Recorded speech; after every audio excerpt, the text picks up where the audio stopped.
حسنا فتقبل۔ اے اللہ جو بچہ میرے پیٹ میں ہے میں اسے آپ کے دین کے لیے وقف کرتی ہوں، اس کو میرے لیے میری طرف سے قبول فرما لیجیے۔ لیکن بچہ ابھی پیدا نہیں ہوا، ولادت نہیں ہوئی بچے کی، ماں کو تو پتہ ہے نا کہ میرے پیٹ میں بچہ پرورش پا رہا ہے، تو اس وقت سے وہ فکر مند ہوتی ہے، دعائیں مانگتی ہے۔ اور باپ تو ساری زندگی اولاد کی قبولیت کی نیکی کی دعائیں مانگتا رہتا ہے۔ آپ دیکھیے ایک 7 سال کے بچے کو نماز پڑھنے کا حکم ہے، اب 7 سال کا بچہ کیا دعا مانگتا ہے؟ رب اجعلنی مقیم الصلاۃ ومن ذریتی، اللہ مجھے بھی نماز کا پابند بنا دے، میری اولاد کو بھی۔ بھائی اس 7 سال کے بچے کی اولاد تو نہیں ہے، کیونکہ بالغ بھی نہیں ہوا، مگر اللہ تو جانتے ہیں نا کہ یہ بچہ جب بالغ ہوگا اور اس کی شادی ہوگی تو اپنے وقت پہ اس کی اولاد ہوگی۔ تو اللہ نے فرمایا کہ یہ اولاد کا نیک ہونا اتنا بڑا عمل ہے کہ تم اس چھوٹی عمر سے اس کی یہ دعا مانگنی شروع کر دو۔ تو 7 سال کا بچہ بھی اپنے ہونے والی اولاد کے نیک ہونے کی دعائیں مانگتا ہے، اور باپ کو یہ غم پوری زندگی لگا رہتا ہے، حتیٰ کہ مرتے مرتے بھی اسے اپنی اولاد کا غم ہوتا ہے۔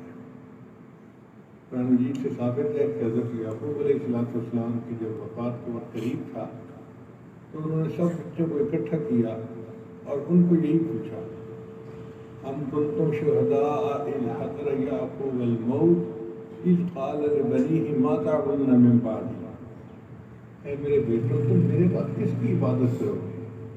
اب دیکھو بات مرگ پہ ہے اور فکر کو بیٹوں کے ایمان کی ہے، تو ماں کو فکر تھی جب بچے کی ابتدا ہوئی تھی، اور باپ کو فکر اس وقت تک ہے جب تک دنیا سے رخصت نہیں ہو جاتا، ساری زندگی دعائیں مانگتا رہتا ہے۔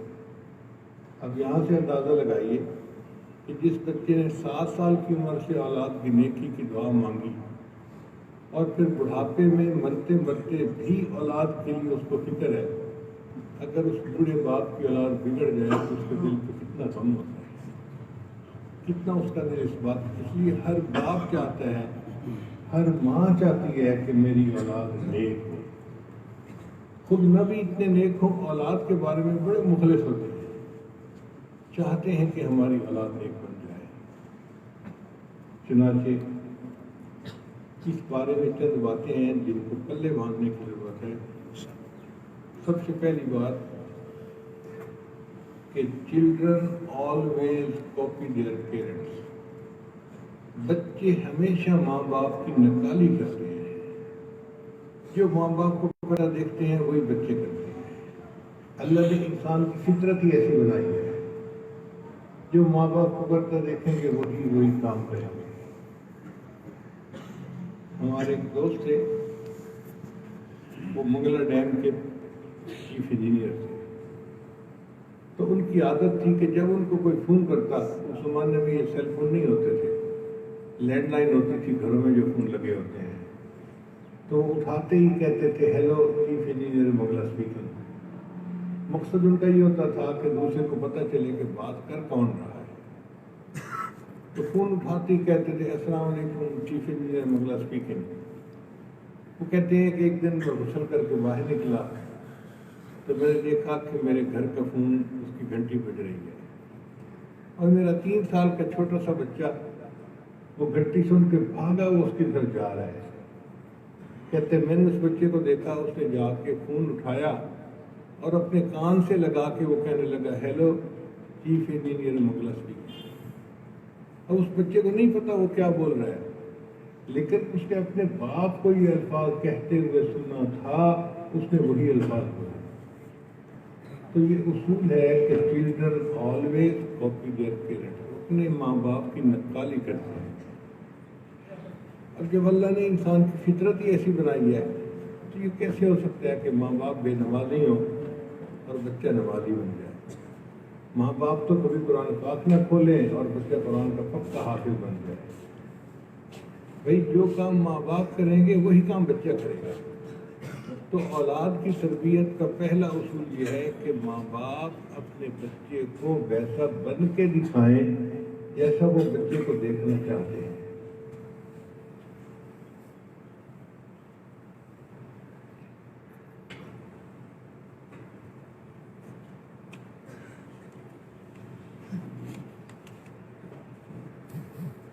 چنانچہ بچے کی ایمانی تربیت کرنا، اخلاقی تربیت کرنا، تعلیمی تربیت کرنا اور اس کو معاشرے کا ایک اچھا فرد بنانا، یہ ماں باپ کی ذمہ داری ہوتی ہے۔ اس عاجز کی کتاب بھی ہے اولاد کی تربیت کے سنہری اصول، اس کو پڑھیں تو آپ کو بہت ساری باتیں تجربے میں آئیں گی اور آپ فائدہ اٹھائیں گے۔ اپنی بیویوں کو وہ کتاب پڑھائیں تاکہ وہ بچوں کو اچھی تربیت دے سکیں۔ ہمارے ہاں المیہ یہ ہے کہ ماں کو خود دین کا پتہ ہوتا نہیں اور اسے اولاد کو دین سکھانا پڑ جاتا ہے، وہ بیچاری کیا سکھائے گی؟ اس لیے وہ تربیت کرنے کی بجائے الٹا اولاد کو بگاڑ بیٹھتی ہے۔ پھر بیوی اس کا الزام خامن کے سر پہ، اور خامن ایک سمپل سی بات کرتا ہے، میں تو دفتر میں اتنا مصروف ہوں، میرے پاس تو ٹائم ہی نہیں ہے۔ بھئی آپ کی دفتر کی مصروفیت اپنی جگہ، مگر اولاد بگڑ گئی، یہ کتنا بڑا نقصان ہوا ہے۔ تو اس کی ذمہ داری کو قبول ماں باپ کو کرنا چاہیے۔ چنانچہ سب سے پہلی بات کہ ماں باپ بچے کو نمونہ بن کے دکھائیں تاکہ بچے کے لیے ان کی طرح بننا آسان ہو۔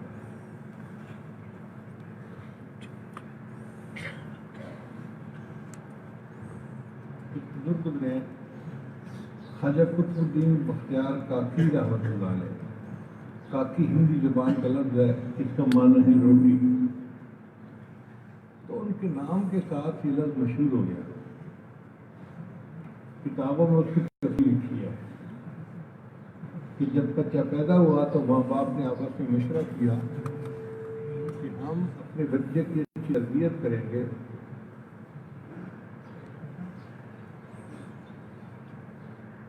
اور اس بچے کا ایمان بہت مضبوط بنائیں گے۔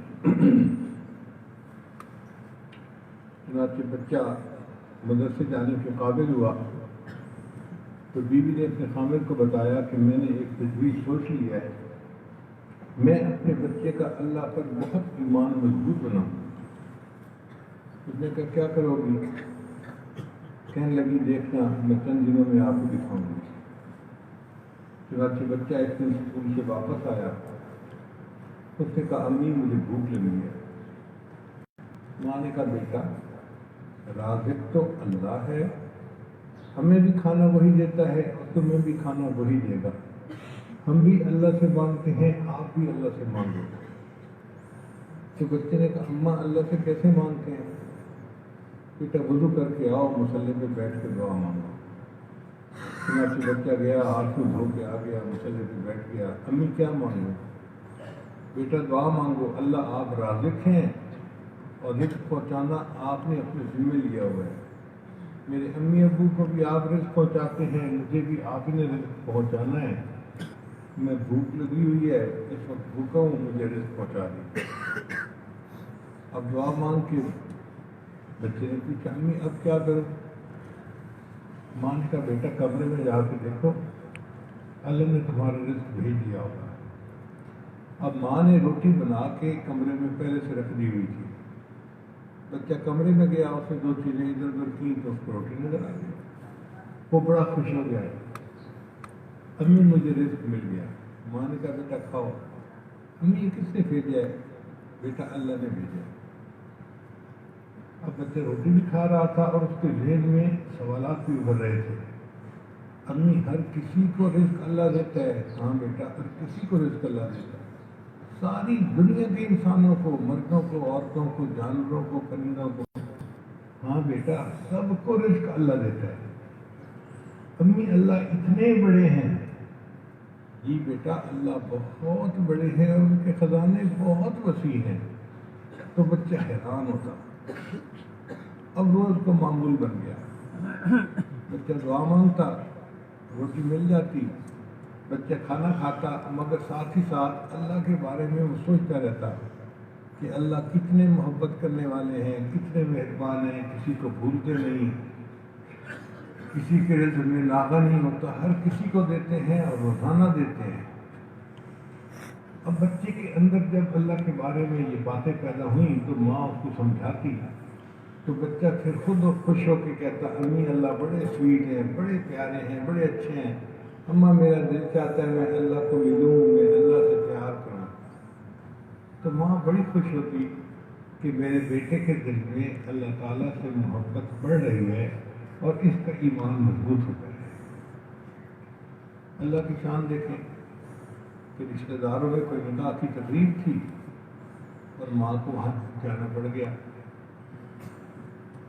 اب لوگ سوچتے ہیں کہ میں فلاں جگہ سے 8 بجے فارغ ہو کے آ جاؤں گا، مگر تقریبات میں دیر سویر ہو جاتی ہے اور 1-2 گھنٹے لیٹ ہونا تو عام سی بات ہوتی ہے۔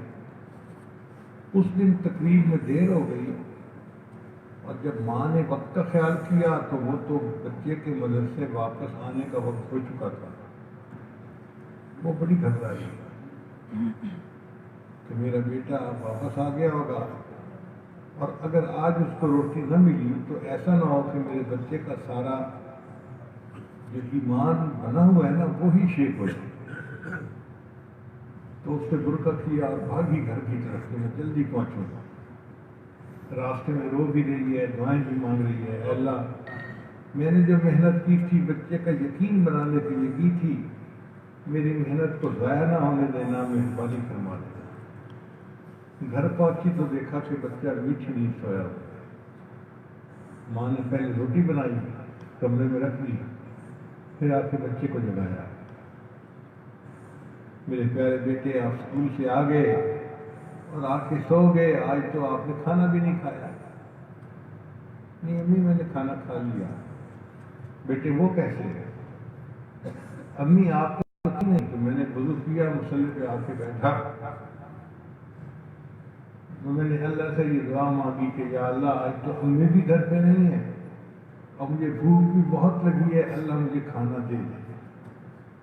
پھر میں دوسرے کمرے میں گیا تو مجھے ایک روٹی پڑی ہوئی ملی، امی لیکن اس روٹی کے کھانے میں جو مزہ آج آیا وہ مزہ پہلے کبھی نہیں آیا تھا۔ تو اس طرح ان کے نام کے ساتھ کاکی کا لفظ لگ گیا اور یہ پھر بچہ بڑے ہو کر اتنا ولی بنا، اتنا بڑا ولی بنا کہ بڑے بڑے مغل بادشاہ بھی سے بیٹھے اور ان کی یاد میں انہوں نے ایک قطب مینار بھی دہلی میں بنایا، میں نے دیکھا وہ۔ تو دیکھو ماں نے تربیت کی اور اللہ نے اس بچے کو وقت کا اتنا بڑا ولی بنایا۔ تو ماں باپ اچھی تربیت کرتے ہیں تو اللہ بچے کو معاشرے کا ایک اچھا فرد بن کر زندگی گزارنے کی توفیق دیتے ہیں۔ پہلی بار ذہن رکھیے گا کہ بچپن کی باتیں بچپن میں بھی انسان کو نہیں بھولتی، وہ بہت گہری ہوتی ہے۔ بچپن کی باتیں بچپن میں بھی انسان کو نہیں بھولتی، بہت ڈیپ روٹیڈ باتیں ہوتی ہیں۔ ہم نے بیرون ملک میں تجربہ کیا کہ جب پاکستانی انڈین جاتے ہیں باہر ملکوں میں، وہ بڑا جلدی شراب پینے کی عادت اپنا لیتے ہیں، بڑا جلدی سور کھانا شروع کر دیتے ہیں، بڑا جلدی بدکاری کرنا شروع کر دیتے ہیں۔ لیکن جتنے بھی وہ برے بن جائیں اپنے آپ کو مسلمان ہی کہلواتے ہیں، اسلام سے کچھ نہیں۔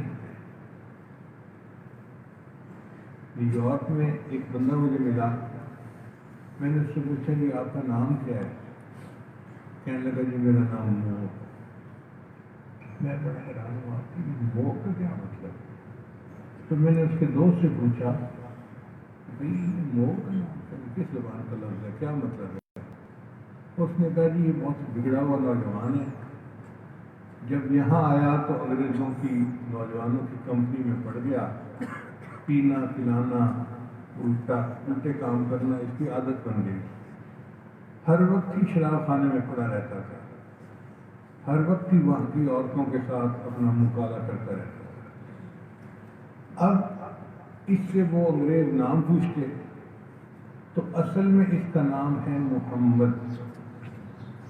تو اس کو شرم آتی تھی کہ شراب خانے میں کوئی یہ کہے کہ محمد نوجوان شراب پیتا ہے اور زنا کرتا ہے، تو اس وجہ سے اس نے اپنا نام لوگوں کو وہ بتانا شروع کر دیا۔ میں حیران ہوا کہ دیکھو جو اس قدر بگڑا ہوا نوجوان ہے، دن رات گناہوں میں لگا ہوا ہے، اللہ پر ایمان ابھی بھی اس کے دل میں اتنا محفوظ ہے کہ اپنے آپ کو مسلمان کہتا ہے، اسلام سے پیچھے ہٹنے کو تیار نہیں۔ پھر بعد میں مجھے اس بات کا اندازہ ہوا کہ باقی عادتیں اس نے بڑے ہو کے اپنائی تھیں، سور نہیں کھانا، شراب نہیں پینی، زنا نہیں کرنا، یہ چیزیں بڑے ہو کے اس نے سیکھی تھیں، جلدی چھوٹ گئیں۔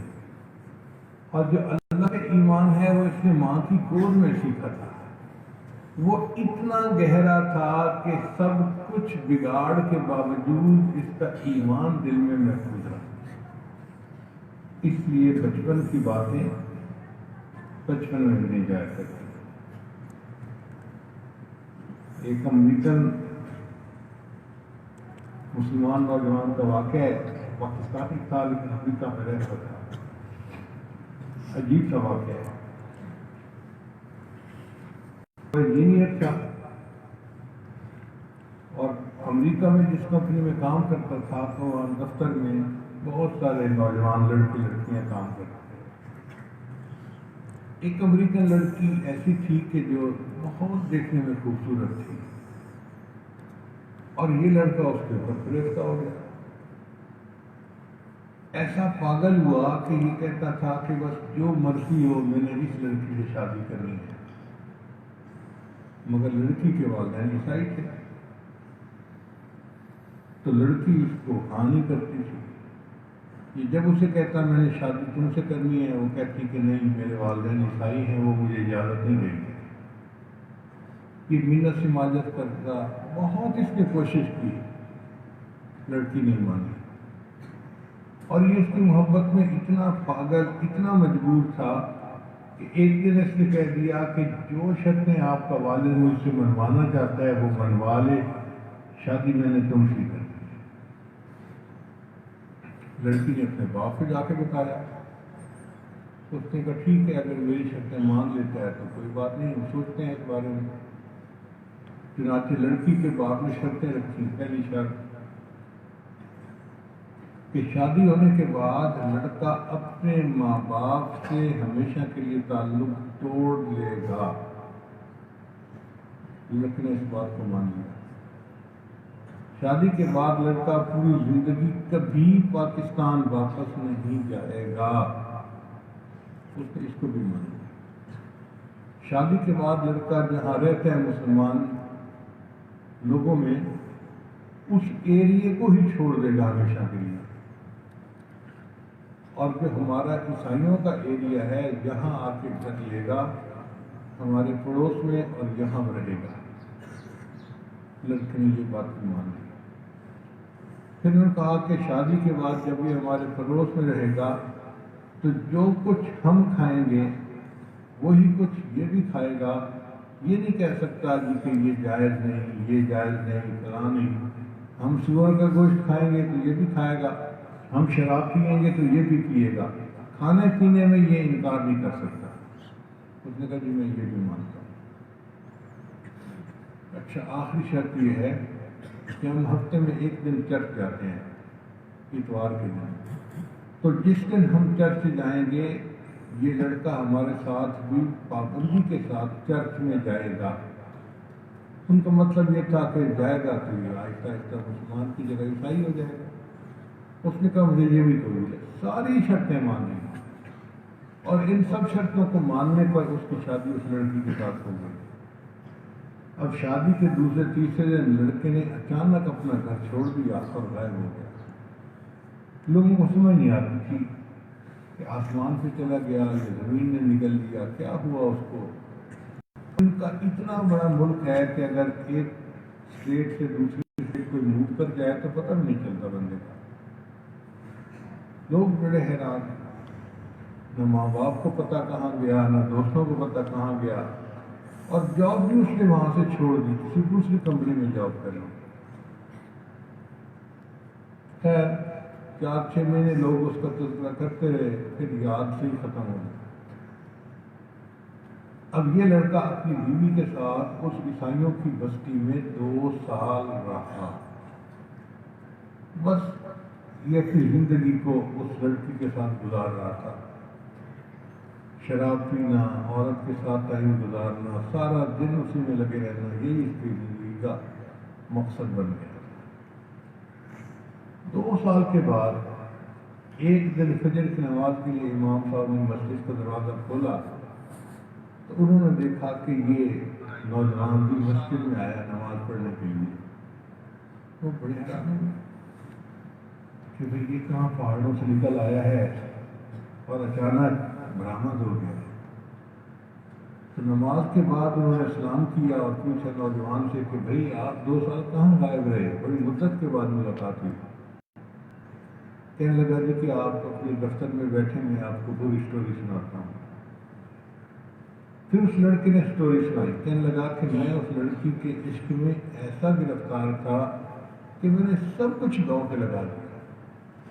نہ کبھی والدین سے ملوں گا، نہ بھائی بہنوں سے ملوں گا، نہ وطن واپس جاؤں گا، نہ مسلمان دوستوں سے ملوں گا. اور میں نے کہا کہ میں عیسائیوں کے ماحول میں رہوں گا اور چرچ بھی جاؤں گا اور جو کھاتے پیتے وہ ہیں وہی میں بھی کھاؤں پیوں گا. اتنی بڑی قیمت ادا کر کے میں نے اس لڑکی کے ساتھ شادی کر لی. اب ہم زندگی گزارنے لگے.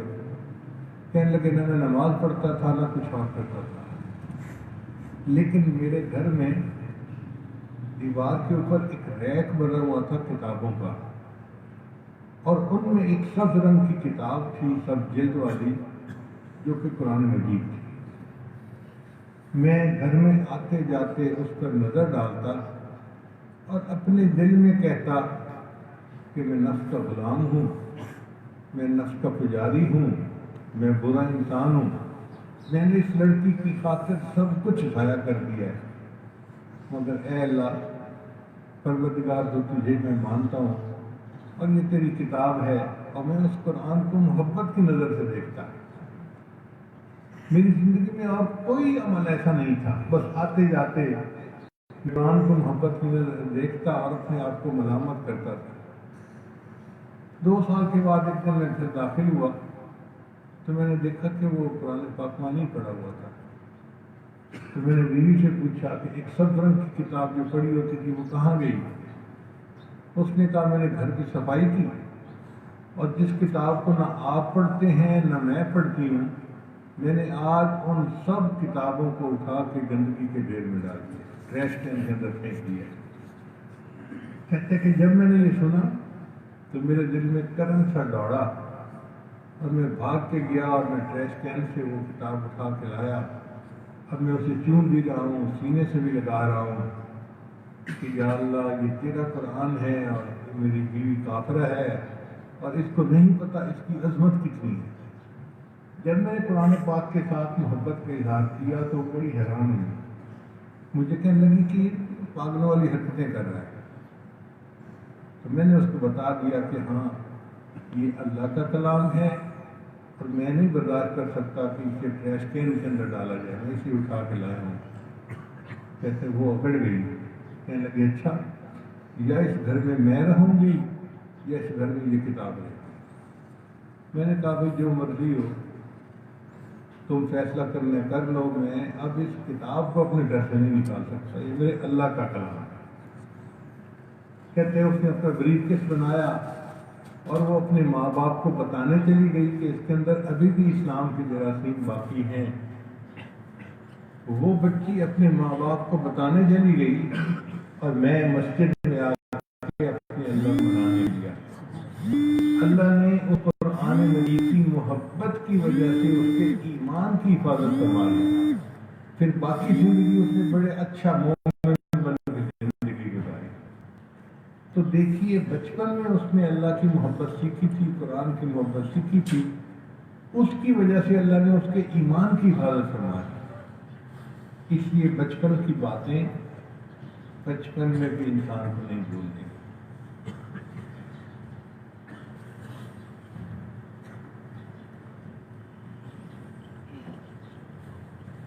ایک پوائنٹ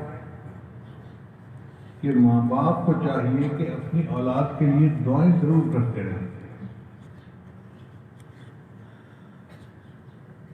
ہم نے دیکھا ہے کہ بہت سارے ماں باپ یہ سوچتے ہیں اور جی ہم تو گناہ گار ہیں، ہم کیا دعائیں کریں۔ بھائی شریعت یہ کہتی ہے کہ ماں باپ گناہ گار بھی ہوں تب بھی اولاد کے بارے میں اللہ ان کی دعائیں اس طرح قبول کرتے ہیں جس طرح اولیاء اللہ کی دعاؤں کو قبول کیا جاتا ہے۔ وہ ماں باپ ہے نا، ان سے زیادہ مخلص کون ہو سکتا ہے؟ تو ماں باپ اگر نیک نہ بھی ہوں تب بھی اولاد کے بارے میں ان کی دعائیں اولیاء کی دعاؤں کی طرح قبول ہوتی ہیں۔ تو ماں باپ دعائیں کرتے رہیں کہ اللہ ہماری اولاد کو نیک بنا دے، دیندار بنا دے، متقی بنا دے، اپنا ولی بنا دے۔ جتنا مانگ سکتے ہیں مانگیں، کیا پتہ کس وقت کی مانگی دعا اللہ کے ہاں قبول ہو جائے۔ بلکہ اگر کبھی غصہ بھی آئے تو بد دعا دینے کی بجائے دعا ہی دے۔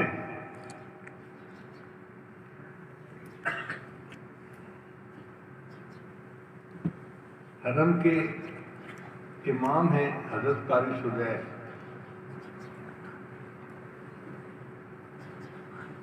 قرآن حضرات تو ان کے اوپر عاشق ہوتے ہیں اور اللہ نے اب ان کو اور عزت دی۔ وہ دونوں حرم کے امام بن گئے، یعنی حرم مکہ کے اماموں کے بھی سینئر وہی ہیں اور حرم مدینہ کے اماموں کے بھی سینئر وہی ہیں۔ اللہ نے شان دی ہے، مکہ جاتے ہیں تو اس مسجد میں نماز کی امامت کرتے ہیں، مدینہ جاتے ہیں تو مسجد نبی میں امامت کرتے ہیں۔ ایک دفعہ ان سے کسی نے سوال پوچھا کہ حضرت آپ کو یہ مقام اللہ نے کیسے دیا کہ آپ امام الائمہ ہیں؟ تو قاری سدیس صاحب نے یہ واقعہ خود بیان کیا، پر مانے لگے کہ میں بچپن میں بہت شرارتی تھا اور شرارتیں کر کر کے میں نے اپنے ماں باپ کے ناک میں دم کر دیا تھا۔ میری ماں اس سے بہت تنگ ہوتی تھی مگر میں بھی یہ دعائیں کرتی رہتی تھی۔ ایک دن گھر کے اندر مہمان آئے تو میری والدہ نے ان کے لیے دال چاول بنائے۔ اب دال پکا کے امی نے رکھی تو میرے ذہن میں کیا شیطانیت آئی کہ میں نے ریت کی ایک مٹھی بھری اور سالن کے اندر ڈال دیا۔ دیکھنے میں تو کسی کو پتہ نہ چلا۔ جب مہمان کھانے بیٹھے تو ان کو پتہ چلا کہ جی سالن کے اندر ریت ملی ہوئی ہے، سالن کھانے کے قابل ہی نہیں ہے۔ تو اس وقت بڑا شور ہوا اور میری امی کو بہت ہی ذلت اٹھانی پڑی۔ تو امی نے کہا پتہ کرو یہ کیسے ریت اندر چلی گئی۔ تو جب پتہ کیا تو میری شرارت سامنے آ گئی۔ تو امی کو بتایا گیا کہ تیرے بیٹے سدیس نے شرارت کی ہے اور اس کے اندر ریت ڈال دیا۔ کہنے لگے اس وقت امی کا چہرہ غصے سے سرخ تھا اور وہ پریشان تھی میری شرارت کی وجہ سے، اور اس غصے کے عالم میں امی نے مجھے کہا کہ بیٹے تو نے مجھے بہت ذلیل کر دیا، رسوا کر دیا مہمانوں کے سامنے، پتہ نہیں تجھے کب ہدایت ملے گی۔ میں تو دعا کرتی ہوں اللہ تجھے حرم کا امام بنا دے۔ اس غصے کے عالم میں جب ماں نے یہ کہا کہ میں تو دعا کرتی ہوں اللہ تجھے حرم کا امام بنا دے، اللہ نے اس کو قبول کر لیا اور آج میں دونوں حرم کا امام ہوں۔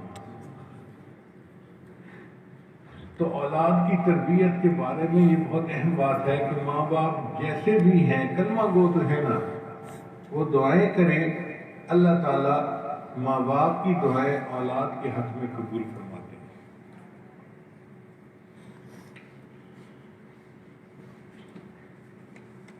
اور تیسرا اصول یہ ہے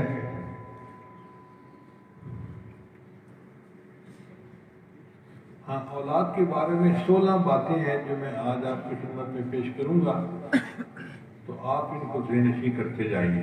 پہلا اصول اولاد کے لیے دعا کرنا کہ اولاد نیک بنے، متقی بنے، پرہیزگار بنے، اللہ کے اولیاء میں شامل ہو۔ اور دوسری بات کہ اولاد کی تربیت کے لیے مار نہیں بلکہ پیار کو زیادہ کرنا چاہیے۔ آج کل ہمارے ہاں ماں جو ہے ایک دفعہ بات کہتی ہے، اگر بچہ نہیں سنتا تو وہ اس کے اوپر ڈانٹتی ہے، میں تیرے ابو کو بتاؤں گی، ابو آئیں گے تو میں تجھے ٹھیک کروا دوں گی۔ اور ابو کے پاس کہاں سمجھانے کا ٹائم ہوتا ہے، ابو ایک دفعہ بات کرتا ہے، اگر بچہ نہیں مانتا تو اسے وہ تھپڑ لگ رہا ہوتا ہے۔ تو ہمیں بچے کو پیار سے سمجھانے کی فرصت ہی نہیں ہوتی، اپنے ہاتھوں سے بچوں کو بگاڑ بیٹھتے ہیں۔ مگر بچوں کے بارے میں اصول یہ ہے کہ ان کو مار نہیں، پیار چاہیے ہوتا ہے۔ بچے پیار سے وہ باتیں مان جاتے ہیں جو مار سے نہیں مانتے۔ حدیث مبارکہ میں اللہ تعالیٰ نرمی کو پسند کرتا ہے اور نرمی پر وہ رحمتیں نازل کرتا ہے جو رحمت سختی کے اوپر نازل نہیں کرتا۔ اللہ تعالیٰ نرمی پر وہ رحمتیں نازل فرماتا ہے جو رحمتیں وہ سختی کے اوپر نازل نہیں فرماتا ہے۔ تو بچے کو محبت دیں، بچے کو پیار دیں، اس کو سمجھائیں، اور یہ اگر تھوڑے پیار سے نہ مانے تو پھر زیادہ پیار دو۔ جب آپ زیادہ پیار دیں گے تو پھر بچے کو بات سمجھ آ جائے گی۔ چنانچہ ایک واقعہ اسکول ٹائم کا ہے، مگر اس وقت میں آپ کی خدمت میں پیش کر دیتا ہوں۔ ایک بچہ تھا، اس کا نام تھا احمد، 6ٹھی کلاس میں پڑھتا تھا۔ یہ پریکٹیکل واقعہ ہے، سنی سنائی بات نہیں ہے۔ اس کے والد نے اس بچے کو ایک دن کہا کہ بیٹا تم یہ کوشش کرو کہ نبی علیہ السلام کا نام نامی اسم گرامی جب بھی زبان پہ آئے تو تم باوضو، بے وضو نام نہ لینا۔ ان کے والد صاحب جو تھے وہ نبی علیہ السلام کے عاشق، تو بچے نے دل میں ارادہ کر لیا کہ ٹھیک ہے، میں نبی علیہ السلام کا نام ہمیشہ وضو سے لوں۔ اب یہ سلسلہ چلتا رہا۔ اللہ کی شان دیکھیں کہ ہائی اسکول میں ایک کنوکیشن ہوئی، سالانہ جلسہ جس کو کہتے ہیں۔ اب اس میں جو دینیات کے استاد تھے انہوں نے کچھ بچوں کو نعتیں سکھائیں، نظمیں سکھائیں، تو بچوں نے اچھی تیار کیا۔ اس میں انہوں نے احمد کو بھی ایک نظم سکھائی۔ احمد کی آواز اتنی اچھی تو زیادہ نہیں تھی، مگر جس محبت سے وہ پڑھ رہا تھا نا، وہ اس کا جذبہ قابل دید تھا۔ استاد کو اچھا لگا، استاد نے کہہ دیا کہ چلو ٹھیک ہے، تم بھی تیاری کرو۔ انہوں نے ڈپٹی کمشنر کو بلایا ہوا تھا مہمان خصوصی۔ اب احمد کا وقت آیا تو اس نے نعت پڑھی، وہ نبیوں میں رحمت لقب پانے والے، مرادیں غریبوں کی برلانے والے۔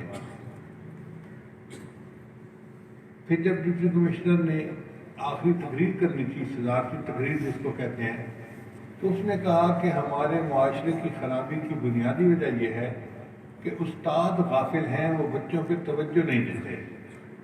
جیسے کہ ابھی ایک لڑکا پڑھ رہا تھا، وہ نبیوں میں رحمت لقب پانے والے، مرادیں غریبوں کی برلانے والے، جبکہ لکھنے والے شاعر نے تو کلام یوں لکھا، وہ نبیوں میں رحمت لقب پانے والا، مرادیں غریبوں کی برلانے والا۔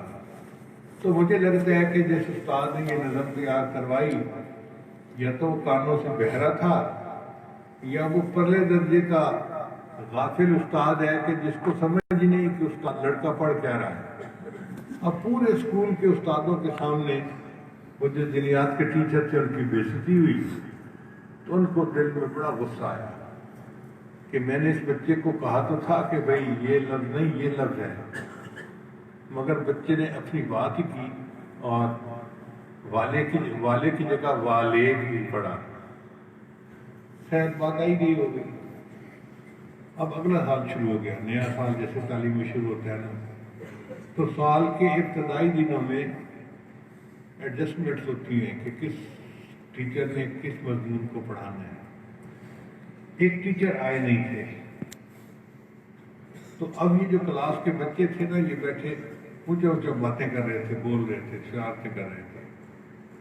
ہیڈ ماسٹر نے سوچا کہ بھائی اگر یہ بچے زیادہ شرارتیں کریں گے، شور مچائیں گے تو دوسری کلاس کے بچے ڈسٹرب ہوں گے، اس لیے اگر کوئی استاد فارغ ہے تو اس کو میں کہتا ہوں کہ وہ آئے اور کلاس کے اندر بچوں کو ذرا خاموش کروا